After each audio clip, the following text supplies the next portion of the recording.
मेरा नाम शिवांगी है। मैं करेंटली 25 ईयर्स की हूँ और मैं यहाँ पे अभी पीएचडी कर रही हूँ इन कंप्यूटेशनल बायोलॉजी। सो मुझे आई चेकअप के बारे में IIIT मेल के थ्रू पता चला एंड मुझे पहले से ये एहसास था कि आई की चेकअप करवाना या फिर उसका ध्यान रखना कितना ज़रूरी है। लॉकडाउन से लेकर अभी तक हम सबकी स्क्रीन टाइम्स बहुत ज़्यादा बढ़ गई हैं, स्पेशली मेरी बीइंग अ PhD स्कॉलर। दिन भर मेरा काम लैपटॉप और कंप्यूटर्स पे ही होता है। सो फ्रॉम सुबह के 9 बजे से लेकर के रात के 11 बजे तक I am on my computer, और if not on my computer I am on my screens. So मुझे देखने में इतनी प्रॉब्लम नहीं थी एज सच, बट मेरी आंखें काफ़ी दर्द कर रही थी काफ़ी दिनों से एंड आई रियलाइज कि I have to take care of them and reduce my screen time. या फिर ब्लिंकिंग में काफ़ी फ़र्क आता है when we watch videos and we watch laptop for a long time. So I came to this eye checkup and यहाँ पे मुझे डॉक्टर ने रिकमेंड किया कि मुझे अपना स्क्रीन टाइम रिड्यूस करना चाहिए कंसिडरेबली एंड 15:5 रेशियो लेके चलना चाहिए कि 15 मिनट बाद अपनी आंखें को वॉश करो and try to blink it as because हम लोग का ब्लिंक टाइम नेचुरली रिड्यूस हो जाता है। द सेकंड थिंग इज अपनी ब्राइटनेस, स्क्रीन की ब्राइटनेस को ऑटोमेटिक मोड पे रखो and try to maintain it कि अपनी सराउंडिंग के एनवायरनमेंट से रिलेटेड हो तुम्हारी स्क्रीन की ब्राइटनेस। सेकंड, आंखों को धोना काफ़ी बार एंड देन मुझे 2 आई ड्रॉप्स दिए गए to take care of my eyes and the dryness of all of it. तो मुझे दिन में 2 बार रिकमेंड किया गया कि 2 बूंद 2 बार यूज़ करो। आजकल हम लोग जानते हैं कि हमारा स्क्रीन टाइम कितना ज़्यादा इंक्रीज़ हो गया है, नॉट जस्ट बिकॉज हमारे एकेडमिक्स की रिक्वायरमेंट है but because in general entertainment हमें आजकल अपनी स्क्रीन और फ़ोन से ही मिलता है। Everywhere we go, whether it be social media और यूट्यूब और anything else, in general we tend to look at our phones. Even हम लोग जब बैठ के खाना खा रहे होते हैं, हम लोग अपने फ़ोन में ही देखते खाना खा रहे होते हैं, बात करते हैं। एंड मुझे ये रियलाइज़ हुआ इवन जब मैं 1 सेकंड के लिए भी आँखें अपने ऊपर उठा के नेचर में देखती थी, इतना आँखों को भी रिलीफ मिलता था। Due to all of this increased eye time and screen time मुझे बहुत ज़्यादा हेडेक भी फील हो रहे थे। सो आई रियलाइज कि ये सिर्फ आई की प्रॉब्लम नहीं है, रेटिनल प्रॉब्लम नहीं है जो कि कॉज कर रहा है, it's causing a lot of other problems and it's affecting my whole personality and body at the same time. So it's very necessary for us कि हम लोग अपनी आँखों का ध्यान रखें एंड उनकी चेकअप रेगुलरली करवाएं।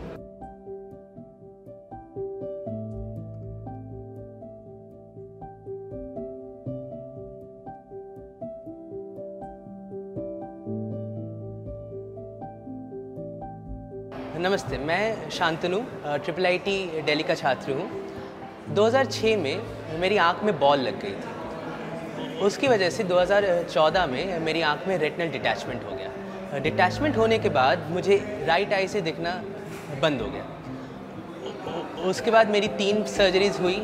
सर्जरी होने के कारण राइट आई में मैंने कम्प्लीटली विजन लॉस हो गया और उसके बाद से मुझे हर क्षेत्र में दिक्कत आ रही है कि दोनों आँखों से मुझे ठीक से दिखता है नहीं, पढ़ने में दिक्कत होती है, डबल विज़न होते हैं। तो मैं ये सभी से कहना चाहता हूँ कि आप अपनी आँखों का ख्याल रखें, कोशिश करें कि चोट ना लगे। चोट अगर लगती भी है तो तुरंत नज़दीकी अस्पताल में जाए और सालाना 1 बार अपनी आँखों का चेकअप ज़रूर करवाएं। जब ये हुआ था तो वो ठीक मेरे JEE एडवांस एग्ज़ाम से 2 हफ्ते पहले हुआ था। तो ये होने की वजह से मैंने अपना JEE एडवांस का एग्ज़ाम नहीं दे पाया था मैं। तो एक इमोशनल स्ट्रगल ये था कि मेरे सारे दोस्तों का एडमिशन हुआ था, मेरा नहीं हो पाया था।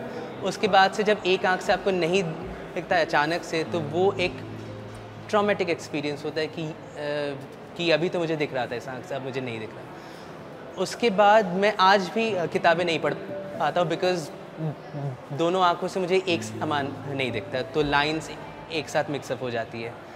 मैं मूवीज़ नहीं देख पाता बिकॉज़ थिएटर में मुझे दिक्कत होती है। मैं खेल नहीं पाता क्योंकि ये डर है कि अगर दूसरी आँख में लग गया तो अब क्या होगा। तो और ये ओवरऑल एक बहुत ही दुखदाई और दर्दनाक एक्सपीरियंस था कि आप अचानक से अपनी एक आँख खो देते हो।